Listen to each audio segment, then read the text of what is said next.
आता परवा सभा झाली साहेब, आमचे ठाकरे ब्रँड आला होता इकडे, दोघी बंधू. मला म्हणे तू लाकूड तोड्या. म्हटलं मला लहानपणची लाकूड तोड्याची गोष्ट आठवली. म्हटलं हा काय प्रकार आहे. मी सांगतो 20,000 झाडं लावतोय. 4-5 वर्षामध्ये त्याचे मोठे वृक्ष होतील. त्यांना पाणी द्यायची व्यवस्था करतोय, ड्रीप करतोय, लोक ठेवतोय, त्या ठिकाणी ट्रॅक्टर ठेवतो पाणी द्यायला. तुम्ही बघा, पण एकही वृक्षप्रेमी तिकडे फडकला नाही. 7-8 हजार झाडं लावली. त्या 2 महिन्यामध्ये मी 20,000 झाडं त्या ठिकाणी लावतोय. सगळं नाशिक आपण हिरवगार करतो आहोत, हिरवं करतो आहोत. आता पण यांना सांगेल कोण. सगळे जण टीआरपी खाण्यासाठी काय चालले पुढे. पर आमचे आदित्य ठाकरे इतक्या दिवसांनी त्यांना आठवलं, ते सुद्धा झाडाला मिठी मारून गेलेत. चाललं काय मला समजत नाही. राज ठाकरे साहेब काही बोलतात, देवेंद्रजींवर बोलतात, मलाही लाकूड तोड्या म्हणतात. म्हणू द्या, ते मोठे आहेत. पण मला असं वाटतं की आपण काय करतात. भाजप म्हणे काहीच बोलत नाही, हिंदू मुसलमानांशिवाय काहीच बोलत नाही. देवेंद्रजीच्या भाषणामध्ये आपण एक शब्द तरी सांगा मला. इतके भाषण तुम्ही ऐकतात दररोज, 4-4 ठिकाणी सभा होत आहेत.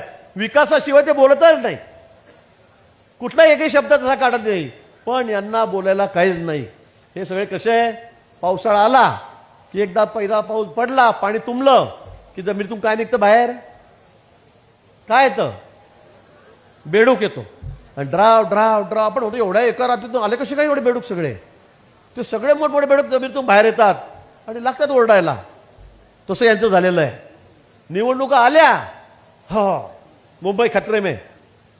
आता या मुंबईचं काय होईल. चालली गुजरातला. मराठी माणसाचं काय. अरे पण तुम्ही 5 वर्ष कुठे होतात. 25 वर्ष तुम्ही महापालिका सांभाळली मुंबईची. तुम्ही काय झोपला होता का. तुम्ही काय केलं. कोरोना सारख्या महामारीमध्ये तुम्ही खिचडीमध्ये पैसे खाल्ले. तुमचे लोक अजूनही जेलमध्ये आहेत. त्या प्रेतगुंडाच्या बॅग होत्या, त्यात तुम्ही 5-5, 7-8 पद त्या ठिकाणी त्याचे दर लावले, त्यात पैसे खाल्ले. हे काय लोकांना माहित नाही का. आणि तुम्ही कसल्या गप्पा करतायत. आणि म्हणून मला वाटतं की 5 वर्ष घरात बसायचं, कुठे काहीच घेणं नाही, लोकांशी देणं नाही, समाजाशी कुठली बांधिलकी तुमची नाही.